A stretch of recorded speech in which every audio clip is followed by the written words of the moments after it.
Chances are, if you're a producer or you're just simply into beats or perhaps a rapper, you've most likely come across some bloomcrzy type beats. It's a very particular style of it, a very particular way of creating this type of music. And so, I figured today, show you how it's done. Let's get right into it. Starting off, I just got to give a quick disclaimer. All right, this is complicated, beautiful, and coordinated music. All right, there's a type of respect you got to put towards it, and a type of work ethic you really got to lay down. So make sure you treat the music as such. You know, don't just goof around or like get silly with it. You know, keep it cool, keep it classy. Following that idea, we really have to look into some great sample choices, right? We're looking for music which is somber and delicate and soft. Something that you wouldn't just like play, you know, something that you wouldn't do as like a joke. Beautiful girls all over the world, I could be chasing. It really was for the hell of the fun. On a carousel, so around I spun. We know the red, I was wondering if there was something that you wanna know. But never mind. I think we found our sample. Let's move on. To be very real, this is like a genre of beats where you can really get creative with your sample choice. I mean, I've seen almost everything. You know, I'm going the Bruno Mars "Nothing on You" approach, just because I think it'll make a pretty nice beat right now. But you could use like Minecraft music. You could use any type of sample. I saw some dude fucking like take that one MF Doom sample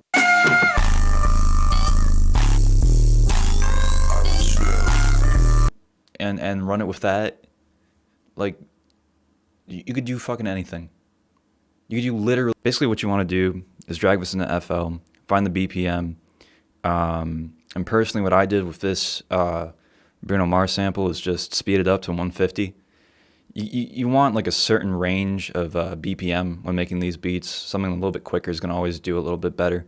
Another thing that's very common with these bloomcrzy type beats and anyone who tries to run with it is that they'll put some type of delay on top. I also ended up putting on an EQ just to kill the low end because the bass we're about to put in this is going to destroy your speakers. Along with that, just for fun, I added some stereo shaper. To add in my own little twist. Anyways, this is how the sample sounds. Beautiful girls all over the world, I could be chasing, but my time would be wasted. They got nothing on you. Yeah. Drums! So, quite a bit going on here. I'm going to break it down one by one. Starting off, I've got a sub 808 here. This is very important. Some people, what they like to do is throw in like a clunky ass 808, and that's a style you could go for. You know, it's typical in hood trap. But we're trying to make something touching and delicate. So what I did here was basically make a little pattern, and I cut short the ends of it just so that it would sort of abruptly cut.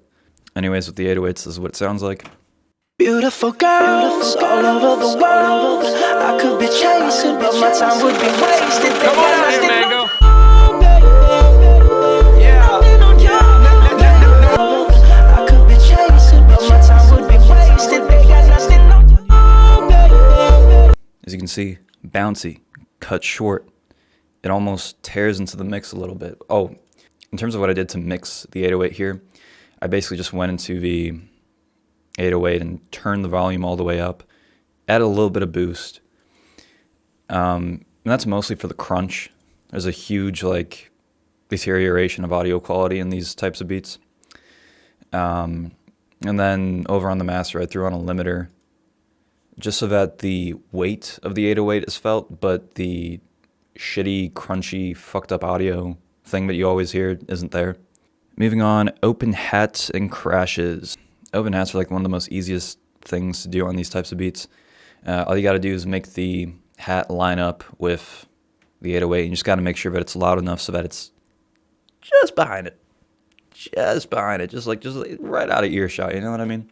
Beautiful girls all over the world, I could be chasing, but my time would be wasted. Come on out here, man, go.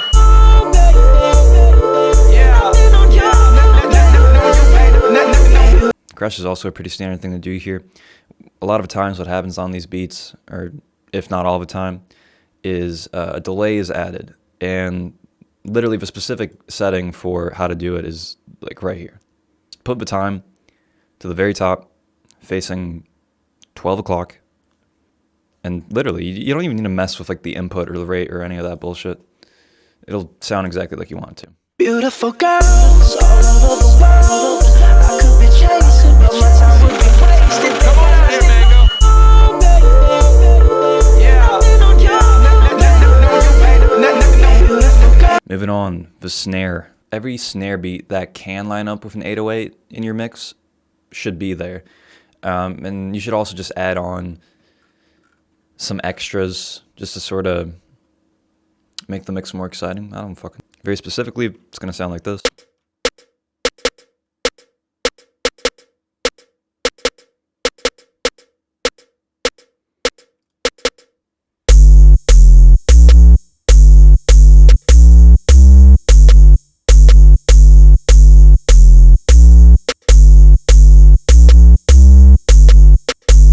Last but not least, percussions.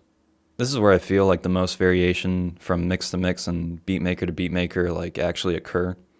Almost everyone uses the same like rhythm for their 808s and open hats. Everyone uses the same, sounds. The real variation just comes in the, I feel like, the sound effects / percs or sample. With our added percs, will sound like this. Beautiful girls all over the world. I could be chasing, but my time would be wasted. I could be chasing, but my time would be wasted. They got nothing on you.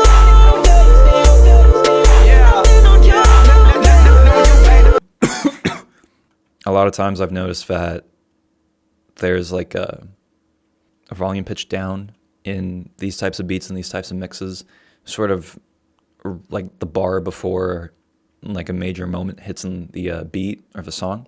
And so the way that I personally like to do that is I just like to go to the sample, make an automation clip of the volume of the sample, and just add in like this little pattern right here. You know what I mean? I like to add a little curve down just so that it almost seems like the mix is just breaking to a halt.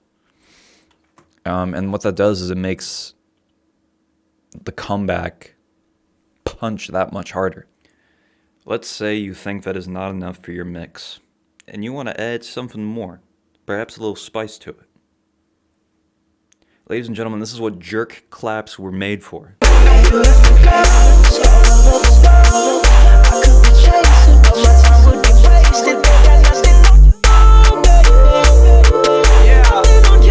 You know what this mix sounds like? This mix sounds like 56,000 likes on TikTok. Do not wait now. Go make your bag. Go be absolutely annoying and shitty as a beat producer, please. All right, that's it.